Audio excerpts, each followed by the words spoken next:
When I start to run the crosses in a tennis racket, after I've strung the center mains and not skipped any holes in my racket, I want to try to get my clamps down here at the bottom and pre-weave some of the crosses up the top. In this racket, I've pre-weaved 3 different crosses, the first, second, and third. Now what I'm going to do is I'm going to finish up my mains and start putting in my crosses. The reason I'm doing this is I don't want to block any holes up here at the top and create any problems for myself. Plus I don't want to try to weave from the knot all my string for the top cross, the second cross, the third cross. This way I'm only using about the top 4 or 5 feet of the cross string. Now that I've finished up my mains, I can go on and start putting in my crosses. I'm going to tie off this top cross on the third grommet hole. So what I can do is I can use a starting clamp right up against the frame to hold this top cross. Now I've got a loop of string long enough to reach my gripper, and I'm just going to pull a little hand tension on the top cross and the second cross. Then I'm going to pull tension on the second cross. I'm going to clamp that second cross, and now I'm ready to tension my third cross. But before I tension the third cross, I'm going to pull the string that I've got here, that loop that I used to pull tension. I'm going to pull that through the tennis racket mains. I try to go fairly slow on it and fan as I go. Now what I'm going to do is I'm going to weave one ahead. What some people do now is they'll only weave enough string through this racket to have the string right at the end so that they can grab a hold of it and start stringing the next cross right away. That kind of sort of saves time. And then they leave a big long section of string here that they have to pull through these mains after tensioning this third cross.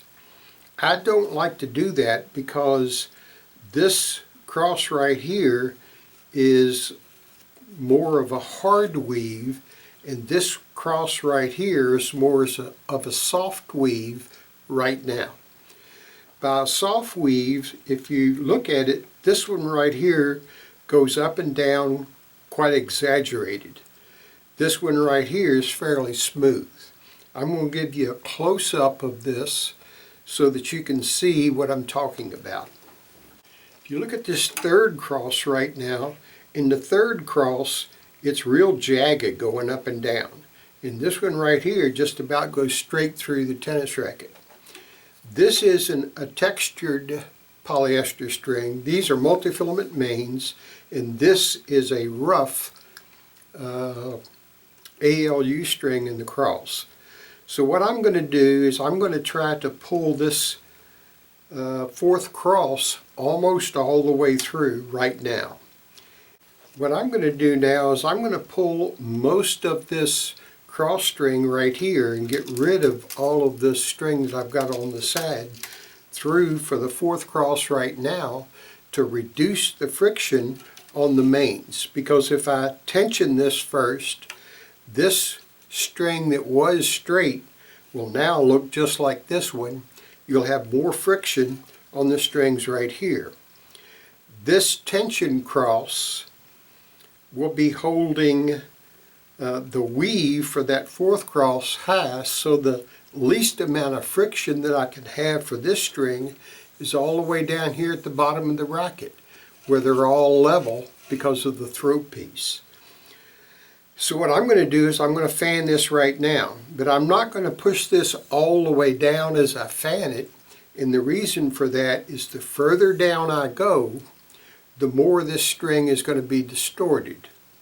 The further down I go, the greater the angle that I'm pulling the string into this grommet and out of that grommet. The greater that angle is going down this way, as opposed to coming in here, the more friction I'm going to create on the grommet, and the more damage I can do to that grommet. So I'm going to use a low fan to get this through there. I'm only going to leave a loop long enough to reach my tensioner. I'll pull tension and clamp it off. Now what I'm going to do is I'm going to get rid of this starting cramp. I'm going to tie off this top cross. Now that I've got my top cross tied off, I'm going to pull this remaining loop that I used to tension this third cross through my mains. Now this string is holding this weave right up here at the top at a hard weave. So what I want to do is I want to go further down the racket when I'm fanning it. That's going to create a larger angle here and here, but it's going to create less friction on this cross string on the main strings. I'm also going to try to pull it fairly slowly. Alright, then I'm going to pre-weave my crosses. Once I've got this string, all the slack pulled out of it, I've ran in one ahead, and I'm going to pull this long loop of string that I've got here through using a slow pull speed and a small angle by not going down to the bottom of the frame.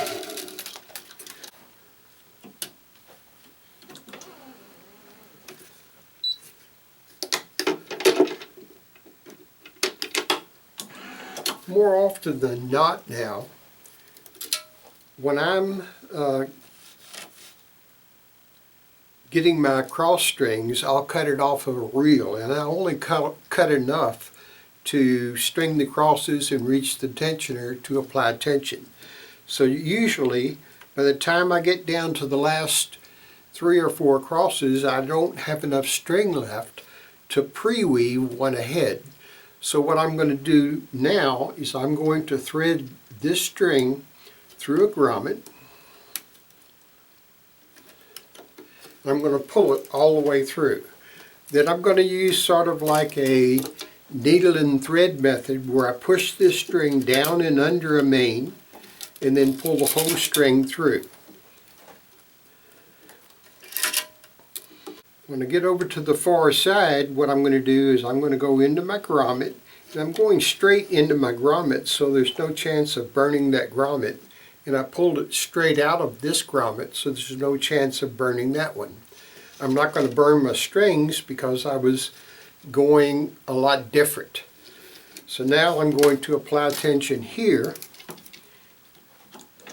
and I'll do the same thing for the bottom 2 crosses. This also, if you have a textured string or a twisted string, it will make it so that you don't end up with a pretzel looking string in your crosses. I hope you enjoyed the video. If you got any questions or comments, leave them down below and I'll respond to each and every one of them just as quickly as I can.